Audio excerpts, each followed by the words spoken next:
همان باز هم لحظه های هیجان آور و تاریخی و جذابی میدان گراند پری زاگرب خرواتیا توجه میکنیم.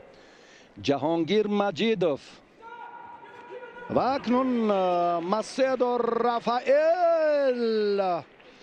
یک ورزشگری نامور قطعه پن امریکن از برزیلیا. رافائل 27 ساله که 101 سبقت سطحی با شکوه دارد.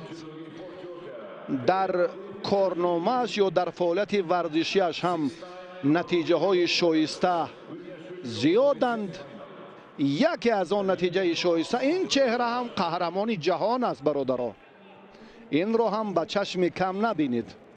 اکتبر سال 2014 عنوان قهرمانی را حریف پهلوان تاجیکستان در میان جوانان سیاره به دست آورده است. در رشته گشتین جودو رافائل مسیدو.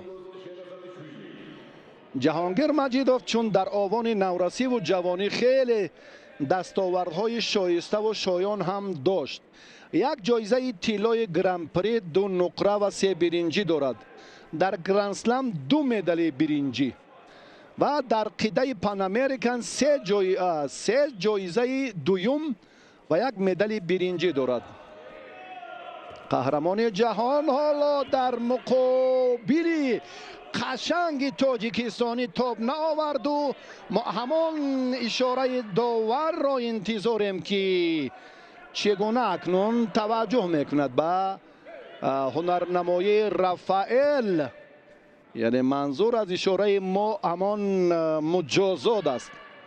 به توجه میکنیم اکنون جهانگیر مجیدوف حالا در سمت انتخاب حرکت بعدی چاره‌جویی دارد.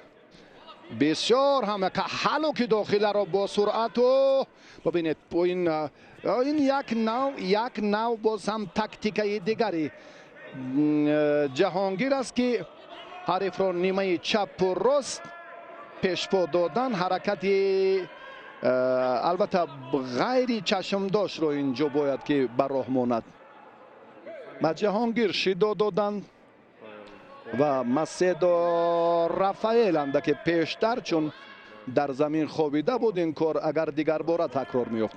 بیایید که ما از آن لحظه های خیلی حساب پرتاف دست را از 2 گریبان پرتافت انجام دادن به نفع کار نخواهد بود. پای را اکنون مشخصا باید اینجا پهلوان تاجیکستان بله انا همین ترتیب قپیده ایستد که در پرتر باز هم وضعیت مشکل تر نشود برایش. حالا باز هم این حالت پرتری جریان می آورد و خوشبختانه اکنون داور به حالت اوله امر می کند. وقتی نه چندان زیاد است ورزشگری ما از حساب حمله هایش و جستجو و تشبسکاری هایش خیلی فوق العاده است. اکنون برای ما نتیجه مهم است. حالا توجه میکنیم با ادامه مبارزه پهلوانان. اگر این قهرمانی جهان را از صد راهش دور کند واقعا هم امروز قهرمانی جهانگیر مجیدوف را استقبال خواهیم گرفت.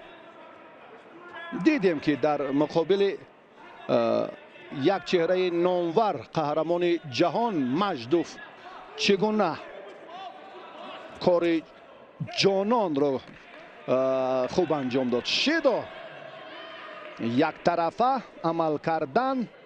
اکنون حالتی که باز هم جهانگیر را اینجا داور شیدا داد. بسیار هم جدا نازک است. جهانگیر باید دقت جدی دهد به این سمت. مبارزه ادامه می‌یابد. نزدیک آمدن لازم اکنون ثانیه های به شمار نیروسنجی باقی مانده است. رقابت های 4-1 نهایی را اینجا ما تماشا کرده ایستادیم. اولین رقابت 4-1 نهایی وزن 90 کیلو. آی چه حالتی که جهانگیر انتظارش نبوده.